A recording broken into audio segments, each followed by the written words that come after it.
Sûrement, parce que ça a été un match très serré, un vrai derby, beaucoup de duels, beaucoup de combats, très peu d'occasions en première mi-temps, un peu plus en seconde. Je pense qu'on a marqué dans nos temps forts et on a réussi à être solide dans les temps forts de Saint-Étienne. Voilà. On a été solide, on a su parfois subir, mais plier, mais on a été costaud jusqu'au bout. Et on a su faire un bloc un petit peu plus bas, ce qu'on n'a pas l'habitude de faire, et pouvoir utiliser des attaques rapides, des contres. On aurait pu mettre le deuxième but avant, mais comme je le dis souvent, entre la victoire, le nul et la défaite, il y a une frontière infime. Et c'est vrai que l'entame de deuxième mi-temps, Anto Lopez est décisif à 2 reprises. Et ça change le match parce qu'on reste à 1-0 et à ce moment-là, les choses deviennent un peu plus faciles. Donc voilà, parfois ça tient à très peu de choses. Mais je tiens à le souligner parce qu'il a été un petit peu remis en cause après certains matchs. Et ce soir, il fait 2 arrêts à 1-0 qui sont déterminants, comme Ruffier a pu en faire d'ailleurs lui aussi. Oui, du talent offensif, on savait qu'ils en avaient. Même s'ils en ont un peu sur la touche, on savait qu'il y en avait du côté lyonnais.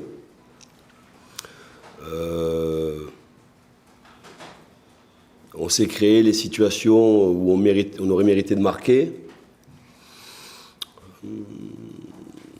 Ensuite, bon,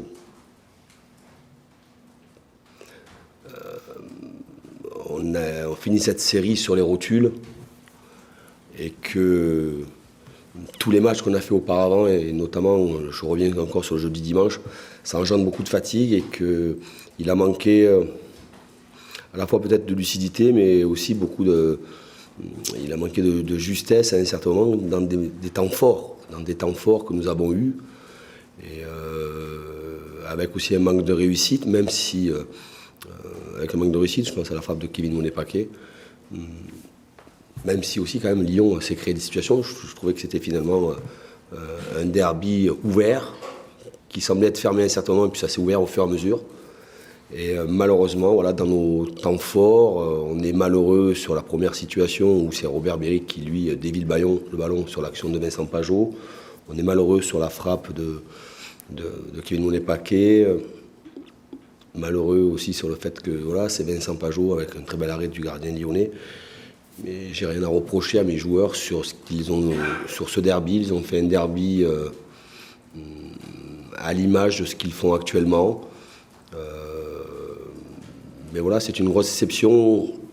Maintenant, il faudra qu'on s'appuie quand même sur certaines choses parce que j'ai trouvé l'équipe à un certain moment joueuse et plus que joueuse, dangereuse. Mais malheureusement, dans un derby, il ne faut pas faire mal. Il faut sanctionner. On n'est pas arrivé à sanctionner alors qu'eux sont arrivés à le faire à des moments importants.